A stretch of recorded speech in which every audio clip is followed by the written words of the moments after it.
come back, the first thing I'll do now is to join my foam together. I'm using a padded foam for the cup, and this method I'll be showing you is going to come handy if you do not have a zigzag machine to join your foam, because you know that I'm placing my bra cup myself. But if you are using a ready-made bra cup, you do not need this method. So you get your bias tape like so. You take one part of the cup, then join half of the bias to join half of the bias to all the way down. I'm done joining. This is what I have. Can you see the inside? So I'll go ahead and place the second part of the cup. I'll make sure that they are touching each other inside. Then I'll sew the second part of the bias on it. Just like this. Just watch what I'm doing. So inside, they are going to be kissing each other inside. And I'll sew gently. I'll make sure they are kissing each other inside. That is very important. They have to kiss each other inside. You know that we did not add any allowance to it. So they have to kiss each other inside. Then you continue to sew gently.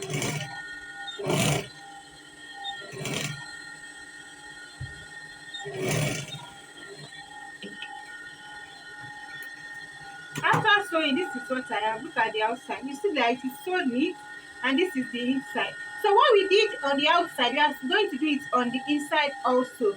Okay, but I will be adding boning to my own. I want to add boning to it to give it more firmness. If you don't want to add boning, it's optional, but I'll be adding boning to my own. So before I add the boning, I'm going to do what I did here. I'm going to repeat it on one side. So I'll place another bias here. Inside though, I'll place it. But this time I'll be opening the two sides. The folding of the bias, I will open it up because of the boning I want to add to it. But if you are not going to add boning to it, you do not need to open up the folding. Just join it with the folding. So I'll just place it like so and join.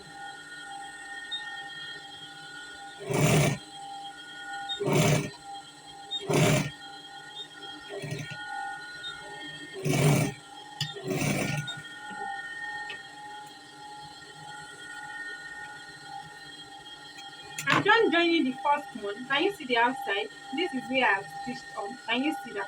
The stitch is almost on the same line. The reason why they are not on the same line is because I opened this up and I closed this up. But even at that, it's still looking so beautiful. So the next thing is to stitch on the second side, which is here. And by the time I'll be doing that, I'll be adding my pony inside. Watch closely and follow what I'm doing. So when you have to add your body, you know that by the time you buy your body, they always come. So it's the curved part like this that you are going to place on the foam. You don't need to iron the body for this one. You do not need to iron your body because we are dealing with a curved part already. So you open it up and add your body inside. You make sure that your stitch is touching the body.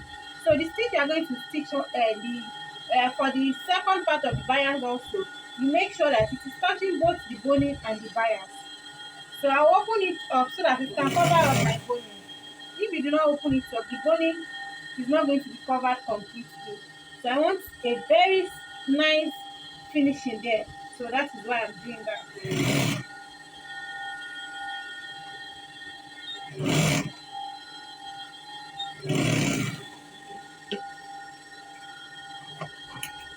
So just take a look at this.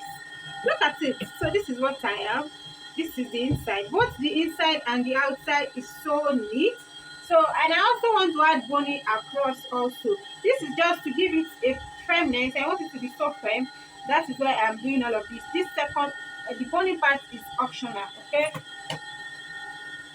So I'm done. This is what I have. Can you see how beautiful this is looking? Let me show you the one I did not add boning to. This particular stone one, I did not add boning to it. And I used the same pattern to cut out a smaller version of it. Can you see? Now look at it. This one, by the time you press it, it's going to go down. But this one, by the time you press it, it's going to be bouncing back. That is just the effect of the boning there. So this is correct. For me, I want to double the padding. Okay, that was why I cut this smaller version. You can decide to use this one, only one part, but for me, I want to use two parts. I want to double the padding. So I'll still go ahead and trim this up to a smaller size. Then I'll double it because I want it to have a bit of fullness around the bust area. Okay, So that is it. So this is all about the cup. I'll go ahead and join the fabric now. Continue. This is my So fabric. I'll I'll go go ahead and ahead join and join my the two fabric pieces together. together So I will do the the way same I for did both the for the lining and the foam fabric. part. So I'll be joining my fabric by half an inch. So I'll take one of the first cup and one of the second cup, then join together. After joining the two cups together, I'll go ahead and join my lining also. Then after that, I'll join my bodice together using half an inch to join it on both sides. So I'll place it on each other, right side facing right side like so. Then I'll go ahead and join. So this is what I have after joining together. Can you see? So I'll go ahead and iron it and open press it. Then I'll join the lining together also. Then I will iron and open press it also. So after doing that, it's time to work on our back piece. This is the yoke for the back piece. So I'll go ahead and turn the lining of the yoke first before joining it to the back piece.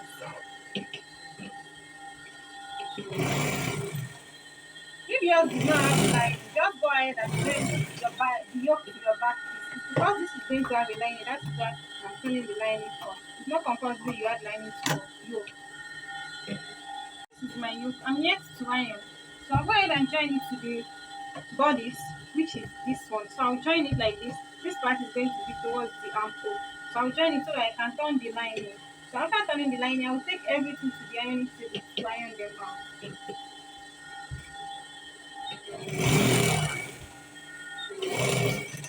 I'm done joining, so it's time to iron. The first thing I'll be working with is my foam because I want to double it. And for me to double it, I'll be joining this small one to the big one using my hemming gum. Then I'll be making use of this bust arm also because we are working with um cup. We are working with a lot of cup area. I'll go ahead and take some hemming gum and add it inside of the bigger one. Then I'll place the smaller one inside. Then I'll place it on my bust arm. This is very important. You have to use your bust arm. Then I will iron. As I am ironing, I'll be molding it also. So you iron, you mold. Okay? You don't just place your iron on it anyhow.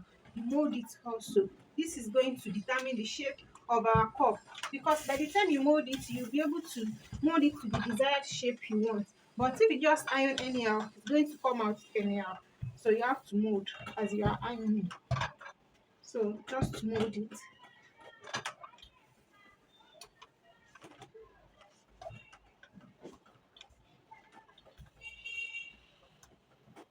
So by this time now it has already joined to the bigger one. But I'll still add a bit of steam to it so that it can join together very well. Like to not remove. And so that I'm adding water to it to give it steam. If you are using a steam iron, you can just use your steam iron and that's all. So I'm done with this one now. I'll go ahead and work with the second cup. So if you are yet to subscribe to my channel, kindly subscribe to my channel, like this post, comment and share, and turn on your notification bell so that you can be notified whenever I drop new interesting tutorials. And one of the reasons why I like to create my cup is because you will be in charge of the cup. You'll be able to modify your cup anyhow you want it. Especially, and it's always good for cups and big size people, plus size clients. If you're working with a plus size client, you don't have any choice than to create your cup yourself because you will not be able to get their cup size at the market. So that is one of the advantage of creating your cup yourself. So my cup is ready now. The next thing is to work on the fabric itself. So I'll be ironing this also the way I did for this. So I'll be molding it. The first thing I'll do is I'm going to notch it. I'm going to notch out the allowance that we have inside. This is going to make it relax after by the time we iron it. Then I'll place it on my bust arm like so. Then open up the stitch that we have here. Open up the seam allowance rather. So I'll open up the seam allowance. I open up the Then seam allowance in order to press flat the seam allowance down as you can see. So you go ahead and sprinkle some water on it, and if you are using a steam iron, it's fine. So you continue this process until you finish ironing it. So when you finish ironing the wrong side, you turn it to the right side in order to mold. As you are ironing, you have to be molding it in order to have a nice shape for your cup area. I'm done ironing the cup. Can you see the difference between the one I just dropped and this one? After that, you go ahead to iron the front part of the cup in order to mold it. You mold it well, then it's time to combine my foam to it. Can you see? So for me to combine the foam to it, I'll be adding Emi gum inside the fabric in order to attach my foam to it, and I'll place it on the bust arm. I'll make sure I spread out the fabric so that I'll not have any form of wrinkle around the cup area. Spread out your fabric, then iron. Spread out your fabric, then iron. And as you are ironing also, make sure you are molding it to the shape you want.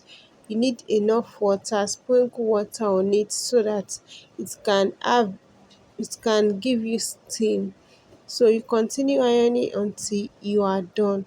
Then you do the same thing for the second cup. You can see that I'm molding it. Use your hand to press it well and mold it. And this is what I have after. So I'll go ahead and cut out the excess foam that I have over there. I'm done working on the cups. So the next thing is to open press my seam allowance that is on the front bodies, and I will go ahead and iron my back bodies also. So it's time to sew. So I'm joining my cup to the bodies now, and I'll make sure that the stitch line on the cup and the body are lined together. So I'll place it on each other like this, right side facing right side, and I'll pin it down all round. I'll pin it down all around before I start stitching. So I'm stitching it now. Just follow through the way I'm stitching. I'm stitching it with half an inch, and I've already cut out the foam around that stitch part. So I'm done joining the front and I'm gonna add to iron it off, and I also join my lining. The next thing I'm going to do now is to join my yoke to the front. So for me to join my yoke to the front, I'll pin it down all round. From the center, I'll be pinning it down from the center all round.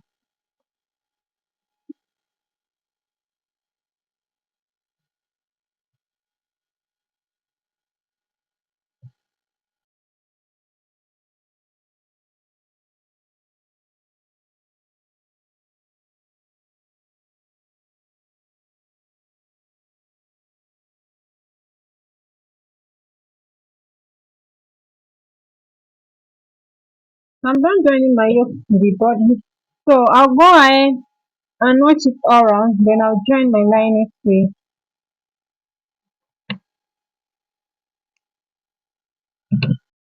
So I'm gonna have to pin down my lining and the fabric together. So I'll be joining it together now, and I'll be adding my any gum. This is going to help me to make the lining relax so that it will not be popping out after joining. So I'll join it gently. When joining, please, when you get to the center, make sure you check it very well. You can see that I've already joined my neck to it, which is not supposed to be so. So I'll be moving it gently now. I just hope that the neck will not fail. Thank God. So I'll go back and join it again. So this time I'm going to be careful. I will join it so gently so that I will not come in contact with my neck again. And for me to do that, I'll be knotting my neck, my lining, and at the same time, I'll pull out my neck from the under here. I'll pull it out when I want to join.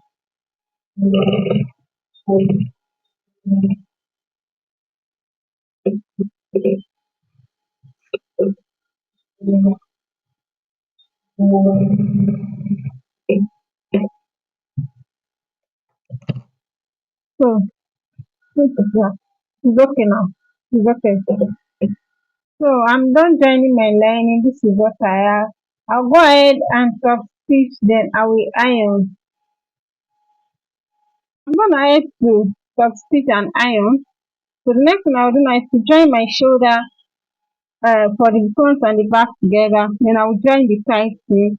So after that, I'll show you what I have. So this is what I have after joining to the skirt part. If you want to know how I made the drape on the skirt part, I'll be dropping the video soon. And this is it after embellishing. Thank you. See you next time. Bye.